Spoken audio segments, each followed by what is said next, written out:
Hola, ¿cómo están? Soy Héctor Alejandro Quintanar y esta es mi colaboración semanal para Sin embargo. En esta ocasión se titula de la siguiente manera: Krause, Castañeda, Prián, háganse responsables del Frankenstein fascista. Y planteo lo siguiente.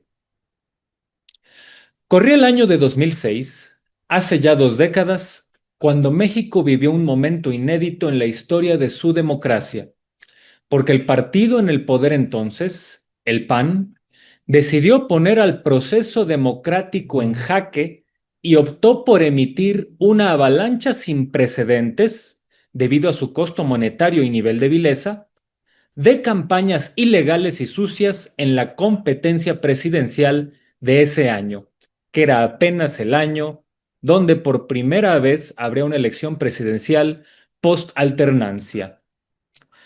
Sin embargo, emitir propaganda sucia no era algo nuevo en México. Por ejemplo, en 1968, desde los turbios sótanos de la Secretaría de Gobernación, se publicaron miles de ejemplares de un panfleto apócrifo llamado El Móndrigo, que era un supuesto diario encontrado en un joven perteneciente al movimiento estudiantil de ese año. El libro era una farsa sucia que pretendía demeritar a los estudiantes movilizados, pintarlos como exaltados prosoviéticos, vándalos o algo así, y obviamente con eso justificar o aligerar su represión. Si bien la autoría de ese libelo indigno se le atribuyó al escritor priista Emilio Oranga, el autor real, como dio a conocer Gerardo Martínez, fue Jorge Joseph, un priista guerrerense que era un vulgar porro, pero tenía a su favor ser un tipejo letrado, y que en 1968 fungía de asesor de Díaz Ordaz.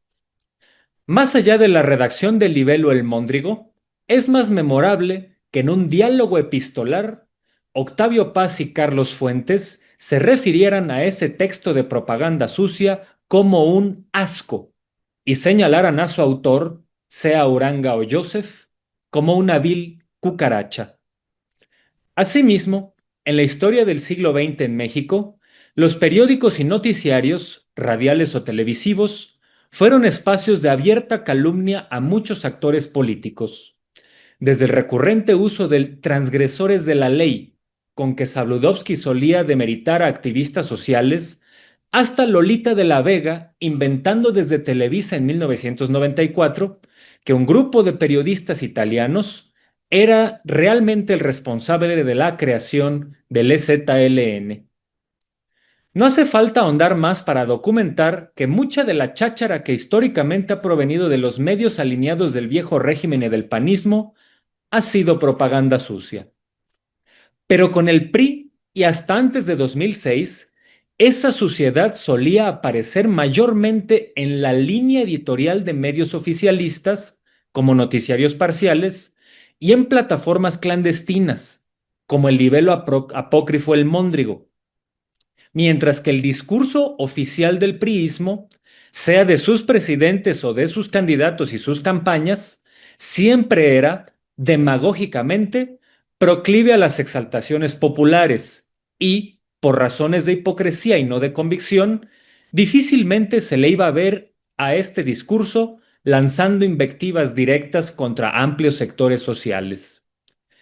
El año 2000 fue un cambio radical en ese sentido, porque por primera vez en la historia, la campaña oficial del partido en el poder se basaba no en exaltar las virtudes de su candidato, en ese entonces Calderón, sino que se dedicó a deturpar, agredir y mentir contra el candidato principal opositor, su entorno y a la corriente social que representaba. Si el PRI hacía eso mediante terceros o con vías soterradas en el siglo XX, el PAN agravó con cinismo esta práctica al usar sus tiempos oficiales de campaña a la presidencia con spots, esos mensajes históricos y mentirosos o de pánico moral que apelaban al peligro para México, y también a suciedades por Internet, pagadas con dinero público, que deliberadamente violaban varios artículos del COFIPE, código que también violó el presidente Fox al convertirse en el primer mandatario en la historia en intervenir con campañas abiertas pagadas del erario en horario AAA. Salinas de Gortari, por ejemplo, hizo algo parecido con Zedillo poniendo ilegalmente recursos del Estado a su favor en campaña, pero hasta ese fraudulento priista supo actuar con una estratégica discreción que el panismo en 2006 no tuvo. De vuelta a 2006.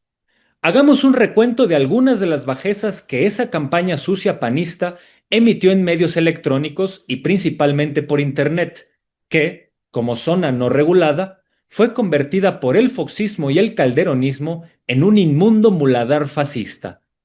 Por adelantado ofrezco una disculpa por el tono indigno y soez de las frases siguientes, pero tal cual se emitieron y en honor a la verdad, aquí se comparten. En un pasquín apócrifo llamado La Neta, publicado en el Bajío con dinero proveniente de erarios locales y federal panistas, se dijo, por ejemplo, que 1. El verdadero nombre de López Obrador era Manuel Andrés y sus siglas eran no AMLO, sino Malo. Se dijo que López Obrador asesinó a su hermano cuando niños. 3. Se dijo que López Obrador se alzaría violentamente para obtener lo que los votos no le dieron. 4. Lo acusaron de ser dictador en la Ciudad de México. En Internet, desde la Secretaría de Gobernación foxista, convertida en una letrina goebbelsiana de terrorismo ideológico, con cargo al erario y con uso de logística pública, se enviaban correos electrónicos por millones, donde se decía que, entre comillas, AMLO era el Whiskas, porque 8 de cada 10 gatos lo prefieren. Se decía que López Obrador quería ser un eje México-La Habana-Caracas. Se decía que López Obrador tenía una casa mansión en Chapultepec. Se decía que López Obrador no se había titulado. Se decía que López Obrador estaba recibiendo armas del ejército venezolano. Se decía que López Obrador tenía operadores bolivarianos en la Ciudad de México. Se decía que López Obrador había cometido bestialismo con una mula y se decía que había asesinado a su hermano. Todo, desde luego, no solo era rotundamente falso, sino indigno de una política civilizada. Estas turbiedades apócrifas por Internet tuvieron, sin embargo, su correlato en la campaña oficial o en el discurso abierto. Es decir, no se trató solo de bestias desquiciadas diciendo estupideces en Internet, como si se tratara de las vandalizadas paredes de un baño público, que pueden mover al asco, pero pareciera que no salen de ahí. No fue así, porque esas bajezas sucias y de la web que emitía el gobierno foxista y luego el candidato calderonista tenían equivalentes abiertos, con nombre y apellido, en el discurso público donde personajes visibles las repitieron como loros mentirosos. Por ejemplo, un porro de TV Azteca y de Enrique Krause, llamado Jaime Sánchez Ucerrey, repitió la tontería de que López Obrador era Manuel Andrés, en un libelo de su autoría llamado La Victoria, publicado en 2006. Germán Martínez Cázares, en 2006 representante del PAN ante el IFE, repitió en una entrevista con López Dóriga en ese mismo 2006 que López Obrador no se había titulado, lo cual era una calumnia. Y, por cierto, al día siguiente, Germán Martínez en ese mismo espacio tuvo que ofrecer una disculpa por mentir. El periódico salinista La Crónica de Hoy publicó el 6 de marzo de 2006 la falsedad de los presuntos recursos venezolanos en la campaña de López Obrador. Y hasta el turbio jefe Diego Fernández de Ceballos, en el famoso debate con López Obrador que tuvo en marzo de 2000, tuvo el acierto de condenar la mentira de que López Obrador mató a su hermano, engaño muy vil que, sin embargo, los foxistas y calderonistas sí reprodujeron en vías anónimas. La conclusión de la campaña de 2006 no acabó con esta inmundicia, que fue retomada por la Secretaría de Gobernación del Calderonismo, como expuso el periodista Jaime Avilés en noviembre de 2007. porque desde esa instancia oficial se enviaban diariamente millones de correos electrónicos, el equivalente a las granjas de bots hoy, pero pagadas y emitidas desde el entramado público, donde se decían cosas como estas. 1. López Obrador de niño mató a su amigo con una bola de béisbol. 2. Textualmente se decía así. El peje lagarto, hijo de su peje perra madre, y su esposo ocultaron que su hijo asesinó a su hermano. 3. López tiene problemas psicológicos como epilepsia mental y profunda incultura. Cualquier cosa que esto signifique. 4. Encinas y López Obrador son la jitomata y la perejila. Cualquier cosa que esto signifique. 5. Dolores pa' mierda quiere hacerse del control del PRD. Asimismo, estos correos se referían a periodistas de La Jornada como, entre comillas, ardidos maricones, y a los partícipes de las marchas contra la privatización petrolera en 2008 como, entre comillas, gatos acarreados. Y a los periodistas críticos de Calderón se les referían como, entre comillas, cotorras legítimas y rancias. Nunca vimos a nadie decir que la libertad de expresión estaba en peligro porque desde la Secretaría de Gobernación calderonista se enviaba esta inmundicia por la vía del Internet. Ya en exposiciones más viles y preocupantes, en esos correos electrónicos también se instaba a llevar comida envenenada al plantón de Reforma en 2006, o se instaba al magnicidio de López Obrador. Este acoso virtual grotesco duró todo el sexenio calderonista, porque los últimos correos así se terminaron de enviar el 30 de noviembre de 2012. Si Calderón convirtió al país en fosa común con su entrega del país al narco, también le debemos haber convertido al debate público en una fosa séptica con sus bajezas virtuales. Y no era cháchara irrelevante esa avalancha de inmundicia. Eran correos electrónicos que, de nuevo, con cargo al erario y desde la operación de la Secretaría de Gobernación, cometían la indecencia de emitir propaganda goebbelsiana. Pero también toda esa basura tenía su equivalente más mustio en periódicos y noticiarios de las derechas mexicanas, donde, por ejemplo, un farsante mendaz llamado Leopoldo Mendívil publicó en el Pasquín Salinista La Crónica de Hoy en 2011 la mentira de que López Obrador estaba quizá enfermo de diabetes, y eso tendría que inhabilitarlo como candidato presidencial en 2012, mientras en Letras Libres el pseudo periodista Ricardo Alemán inventó en octubre de 2006 el mito de que López Obrador mandó al diablo las instituciones. Por cierto, 12 años más tarde, en plena campaña de 2018, en mayo, Ricardo Alemán publicó una incitación al asesinato de López Obrador. Y cuando obviamente Canal 11 y Televisa, medios donde participaba ese porro irresponsable, lo mandaron al diablo a él, y con razón, por incitar a un crimen. Y sin embargo, el tipo graznó censura y acusó a López Obrador, que aún no ganaba la elección de ese año, de ser el responsable de tal censura. Como siempre, los fascistas son victimarios con discurso de víctimas. Así, esa campaña sucia que comenzó en 2006 y se ha extendido por décadas no tenía precedentes ni tiene hoy equivalentes. En su momento fue la inversión en propaganda sucia en contra de un candidato más cara en la historia de la democracia mexicana, y no se agotaría ahí.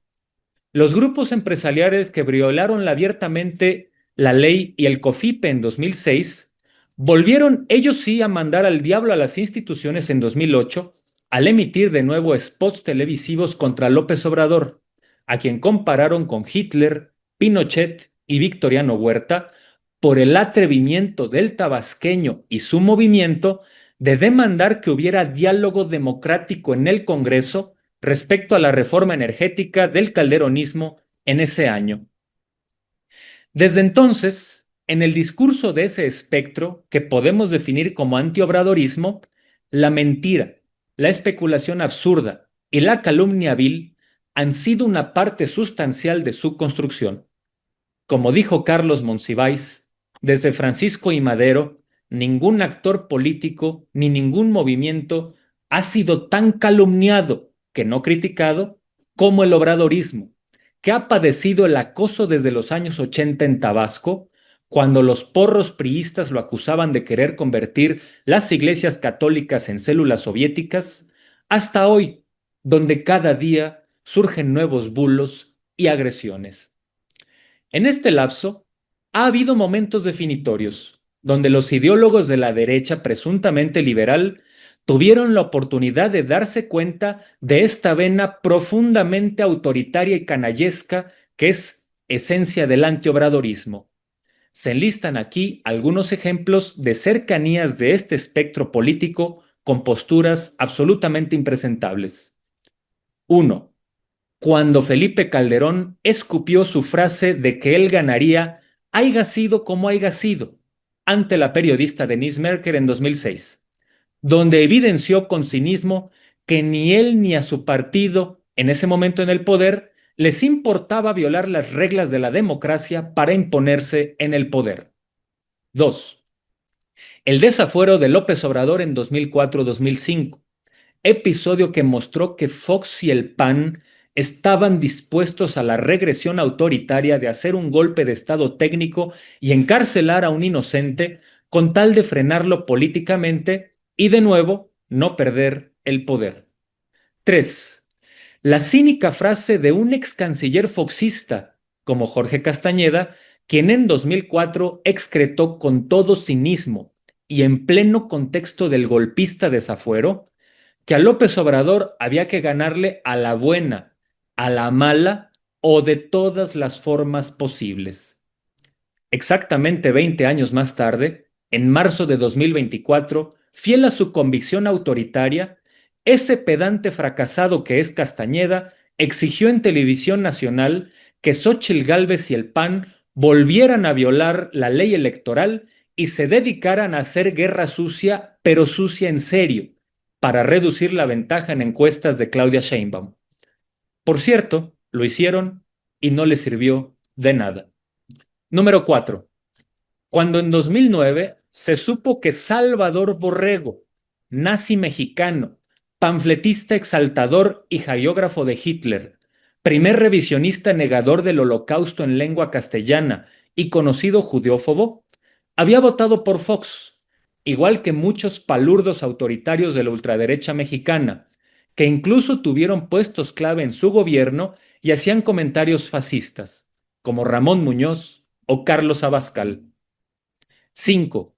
Cuando repetidamente se supo de los intentos de fortalecer la raíz nazi del PAN, como cuando Óscar Sánchez invitó toda la vida al nazi Salvador Borrego a dar cursos de formación política a jóvenes militantes panistas, como se hizo público en el año 2013. 6. Cuando en 2014 se supo que un grupo de jovenzuelos neonazis eran también militantes del PAN jalisciense y organizaban faramayas militaristas, pero también tenían vínculos con preeminentes militantes del Blanquiazul en ese estado y con Emilio González, exgobernador panista de esa entidad, que sin embargo comenzó su juventud política en el Partido Demócrata Mexicano, heredero del sinarquismo. Y episodios como estos abundan. Esos momentos no fueron anecdóticos, fueron reveladoras puntas de iceberg para tener idea de qué tipo de gente conformó al antiobradorismo autoritario en el poder, como en los gobiernos de Fox y Calderón, y a qué tipo de escoria, incluso de corte fascista, podían interpelar socialmente con su discurso y sus campañas. Un resumen breve de estos años de propaganda sucia contra el obradorismo diría lo siguiente. La campaña de mentiras repetidas 1000 veces lleva 4 décadas de existir. Se agravó en el bienio 2004-2006 y no tenía precedente ni tiene hoy equivalente alguno. Es una gran vergüenza que hay quien quiera decir que, por ejemplo, en una mañanera de López Obrador o Claudia Sheinbaum, decirle conservador a un periódico o a una voz pública es un acto de autoritarismo, cuando tenemos antecedentes como los ya referidos. Y esta campaña, como señalaron los caricaturistas Toño Helguera y José Hernández en la revista Proceso en 2008, es un hecho que contaminó irremediablemente a la democracia mexicana. Con estos carísimos y sistemáticos antecedentes, a absolutamente nadie debería sorprenderle lo siguiente. En las marchas de la oposición partidista a partir de 2018, sea con los chalecos amarillos, Frena o la Marea Rosa, hemos visto exabruptos de esta magnitud.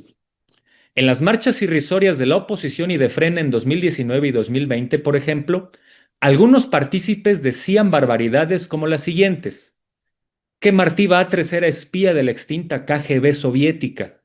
Gilberto Lozano decía sin tapujos y reproduciendo la judiofobia del siglo XX que Claudia Sheinbaum era, entre comillas, una señora soviética.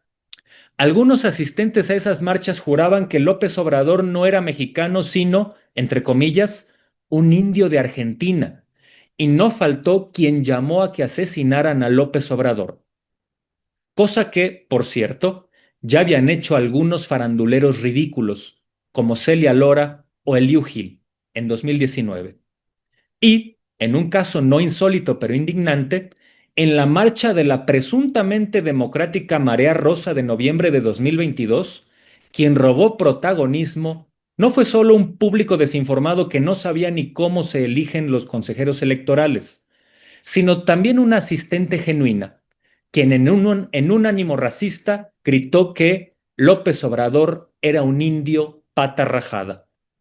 Así, el discurso panista y también del PRI, ceñido al antiobradorismo, ha sido, con sus mentiras, bajezas, calumnias, promovidas con dinero público desde el aparato del Estado y por décadas, el caldo de cultivo perfecto para radicalizar a entes mal informados, esos sí resentidos y acomplejados, quienes encuentran su solaz en el autoengaño o sienten que odiar al obradorismo les da algún tipo de estatus o algo así. Pero lo más temible no es eso, sino que en el camino han violado sistemáticamente la ley, las reglas de competencia electoral y han fraguado golpes autoritarios indignos de un país democrático, como fue el desafuero o el fraude de 2006.